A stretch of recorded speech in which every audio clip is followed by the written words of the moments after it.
Turtle had a long history of being picked on for his various unfavorable attributes. But the one attribute that Turtle was picked on for the most was his soft, naked back. Turtle didn't know why the other animals, especially Hawk, would tease him unceasingly about his naked back. Hawk would peck at the soft flesh on his back and tease him, and Turtle couldn't do anything about it. The only animal that did not pick on Turtle was Coyote, and that was because Coyote was usually out tricking all the other animals. One day, Turtle became fed up with his teasing. He found a large box and with some difficulty placed it on his back. The box fit nicely, and Turtle proceeded to carry the box around with him for the rest of the day. It worked fine to keep Hawk from teasing and pecking, but it was very uncomfortable, and Turtle resolved to find a better solution to his problems.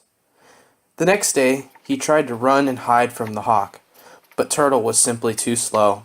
No matter how fast Turtle ran or how hard he tried, Hawk was still faster.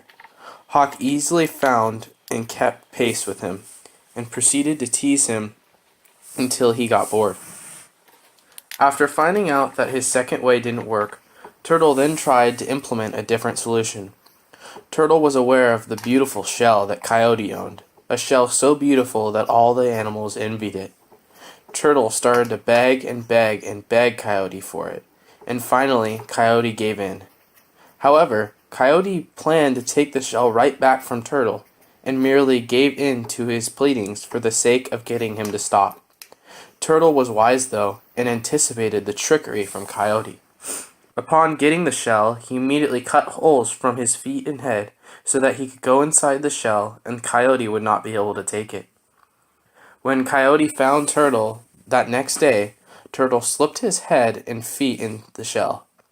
At first, this confused Coyote, but he instantly began to think of ways to get Turtle out. He tried coaxing him out with fresh greens, bugs, and tasty little minnows. Turtle would not budge. He tried to lure him out with smooth and deceptive language.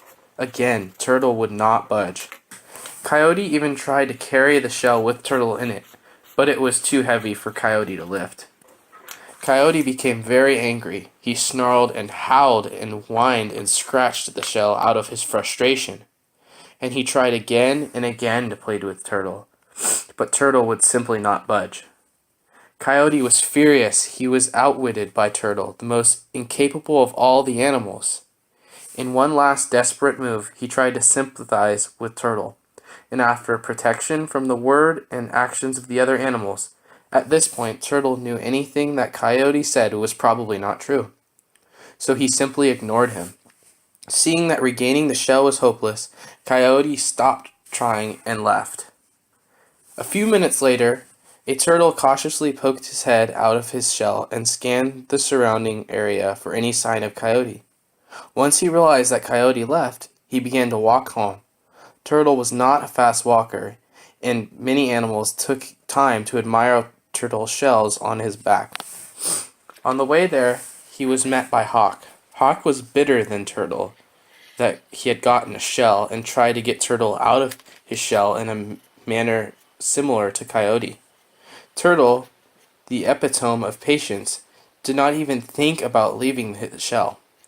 Hawk tried to peck on the back, but it hurt his beak because of Turtle's shell.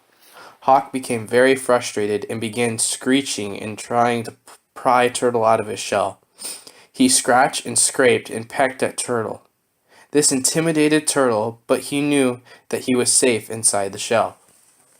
Once Hawk left, Turtle returned to his house by the creek, happy that he had gained a beautiful shell and also that he had stopped the tormenting from the animals.